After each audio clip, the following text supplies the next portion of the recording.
నేను ఒకటే చెప్తున్నా నా వెనకాల అంత కుట్ర చేయాల్సిన అవసరం లేదు.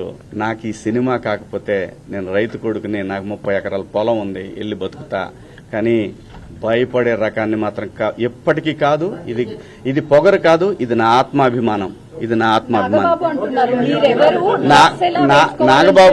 నాగబాబు గారిది నేను చూడలేదు. ఎవరు వీళ్ళిద్దరు మీరు చెప్పింది నేనేమీ చూడలేదు. అందరికీ నచ్చే విధంగా ఎవరు మాట్లాడలేరు. ఆఖరికి గాంధీజీ మీద కూడా హత్య జరిగింది. ఈ దేశంలో ఎవరిని, ఈ భూమి మీదనే ఎవరు సాటిస్ఫై చేయలేరు. యథార్థవాది, లోక విరోధి. అన్ని అదే ఎవరు కుట్ర పన్నుతున్నారు ఏంటనేది కనిపిస్తానే ఉంది. వాళ్ళకి ధైర్యం చిచ్చి పాపం వాళ్ళకేం సంబంధం లేదు. వాళ్ళ అమాయకులు అంతే. నేను మహిళలకి చెప్పాల్సింది ఏమీ లేదు. దయచేసి ఒరే అబ్బాయిలో,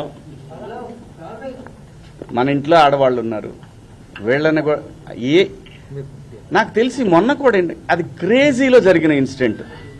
ఒక ఆర్టిస్టులు కనపడ్డప్పుడు జనాలు, పిల్లలు ఎగబడతారు. అదేమైందంటే ఇబ్బందికరంగా అనిపిస్తుంది.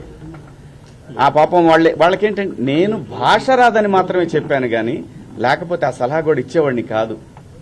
ఎంబ్రాసింగ్ గా ఫీల్ అయిందని ఓ మాట చెప్దామనే దాంట్లో మాటలు తూలాను.